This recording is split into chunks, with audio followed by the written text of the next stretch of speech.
It's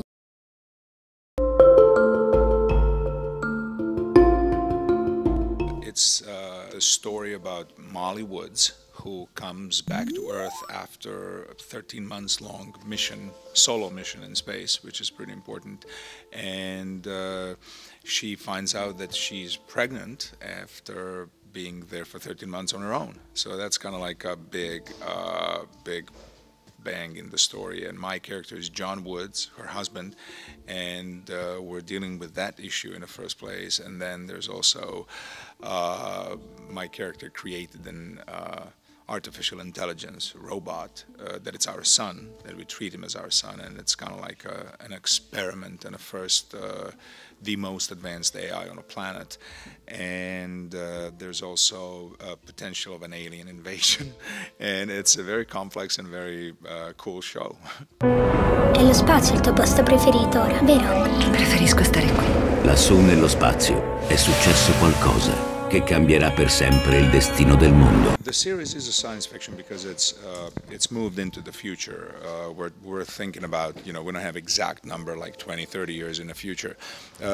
Intentionally, we wanted to make the show approachable to today's audience, so it's not really majority of things you're going to see, you're going to be recognizing them, you're going to see them as something that potentially could be on a drawing boards today. Like, for example, we're using cars.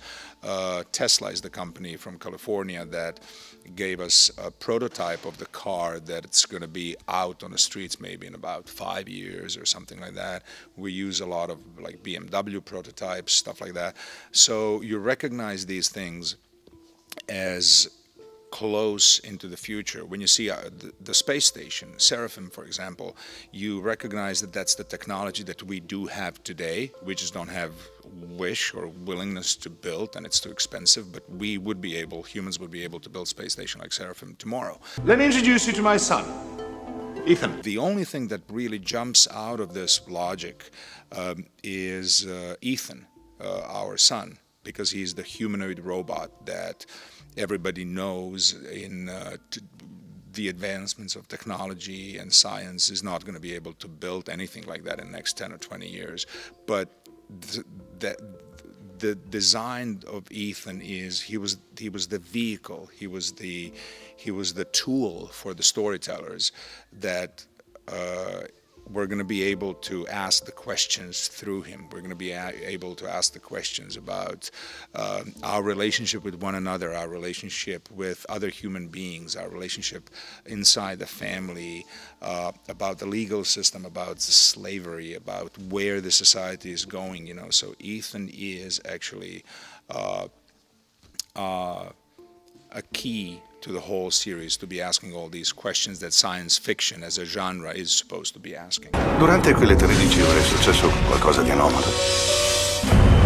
Non posso rimanere incinta, ma lo sei. Credevamo di dover fare degli esperimenti. Eravamo noi l'esperimento. You can't compare like America and different countries in Europe. The director of Rai 3 was talking today how Italian audience, for example, he thinks that they would prefer to see 3 episodes of the show in the same night.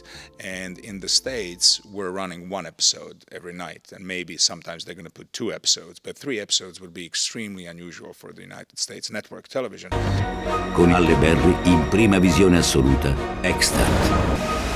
Da giovedì alle 21:05, Rai 3.